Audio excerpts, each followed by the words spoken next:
Well, let's get into OTC. So you made it through selection. You're going through the training pipeline. What's day one? I just remember showing up and being like, man, this place is serious. And I was so lighthearted. A lot of that was, I think, like a defense mechanism. Like, oh, you smiling and happy. You gotta like me, you know? But that was actually one of the only times I took a photo and didn't smile, was when we checked in that day. Because it's like, and then they get your badge, and I'm just like, in like a collared shirt, like dressed down, you know? And I was like, damn it. Looking back on it, I was like, that's the only one they got. Because I smiled in every other photo, which is like kind of, you know, if you look at the wall, it's like where all the graduating classes, there isn't like a, oh, they're going to graduate 12 people per operators and direct support. Like, it's going to be this many. No, you'll see classes with one. You'll see two, but they have them historically across since 1978. And it's really cool to be a part of that. Once you finish, I mean, the training course, but that's only the beginning. You know. How long is the training course? It's about 6 months of, you know, we're very heavily focused in marksmanship and close quarters battle. So I'm really focused in hostage rescue and learning what it actually means to, you have a new job. Like you come with your body of experiences and different services and different, you know, jobs, and that's cool. But if you can't let go of the fact that you're being asked to do a new one, you won't make it. And I say make it, you never make it. Even when you graduate and go across the hall, it's selection is an ongoing event. What's the attrition rate like? There isn't, like, there's no metric to, it's truly like it only takes one person to believe in you for you to make it, like, to the next gate, you know. And but at a certain point, if everyone is unanimous, you're gone through the training course. And then beyond that, like, everyone's job is on the chopping block. It's yours. It's yours. They're gonna hand you a tool. Here's your hooligan tool, Halligan. And be the best hooligan tool carrier there is. And then they're gonna slowly ask you to do more, and do more as your aperture starts to open, and you can see more of the room, see more of your awareness starts to pick up, because, you know, it's not. I mean, they've already selected the right person. Mm-hmm. And now it's just a matter of is this person, like, continuing to adapt and develop to the environments that we're throwing him in. So it never ends. No, it's you struggle to be mediocre in a place like that, in the highest performing group of people on this planet in one place. And it's a lot, but it just depends on what your priorities are. What's your goals? Where did you go? I went to one of the Sabre squadrons.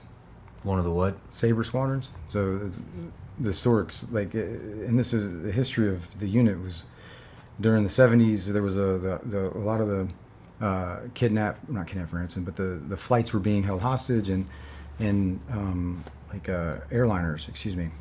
And the military, or DOD, was asked to, all right, here's a problem set. What's your answer, or what's your solution? So the DOD looked at large in the 70s and were like, we got this. Maybe they could do it, and like a airline takedown, aircraft takedown, and the answer was we didn't have something. So, you know, Beckwith and his vision with the 2-2 SAS, you know, and spending time there, and the regiment in the United Kingdom, adopted and founded what is was originally the 2A and B squadron, like, and everything was built off of that. The spine is the long hallway where the 2 Sabre squadrons are off of it, but then all the support mechanisms are there too. But that's grown to the mission. So in the 90s they stood up C, and a C squadron from Black Hawk Down and Mogadishu and in that time frame, and then in the late 2009 they stood up a 4th squadron, and then we grew exponentially to dismantle the caliphate in ISIS, because the whole like political environment of we can't go back into boots on the ground again and this and that. We're like, what the fuck are we gonna do? They're gonna come here and cut our heads off. Yeah. Like they're literally cutting Americans' heads off. Like, what are we doing about it? Well, we got these units out there that can you reach out, touch somebody. Okay, cool. That's great to be a part of, which I was, and but that's only one piece of it. Mm-hmm. Like we have to we underestimated them by a lot, and once we got a look under the hood, going out and in early 2015, when we were going after the Abu Saif and Abu Tunisia, they were like the oil emir, and they were just running oil in the black market, and like they took over old oil refinery towns and like forced labor, and if you wouldn't work, they kill you, from the Syrian like people, and but they were also like Kayla Mueller was the last American that was alive, and we tried to go and rescue on a couple attempts, her and a few others, but we were always just a little bit, and I say it's a big moving piece to get us over into those positions and then not spook them, and there's so much that goes into it, and you get really one swing at it, and then you have to. Bottom line is that like it's just the pure evil, like I'm in radical extremism. Like you take Al Qaeda, you take ISIS, and then you make ISIS into the Sunni extremists, where we you govern from a political campaign promise, and you pull us out of Iraq, and 2 things happen. The Sunni extremism takes the fuck off, and then guess who hates them? Shia, Iran. Like they come in and fill our void, where we as a country like left in 2010, 11, 12 in Iraq, and and then it's like then it becomes this enemy of my enemy is my friend, and because everyone hated ISIS, but we had to operate in that environment. I say we, as representatives of the U.S. government, battle space owners even. Our unit became battle space owners. It's like, what? We're out there with the Syrian Democratic Forces. You got one of us and like hundreds of Syrian SDF real time pushing this flot. Well, Russia's coming from this side. Iran's just doing all its thing and trying to wipe Israel off the face of the earth. And that's where they've always wanted to get to. And this was an opportunity they seized years ago. And the only thing that kept them from going straight to there was ISIS. And it kept them, more preoccupied, while we had to grow to the ability to hold terrain. We're the hostage rescue direct action, high value target force. I didn't realize you guys were doing that shit. Yeah, this whole boots on the ground shit.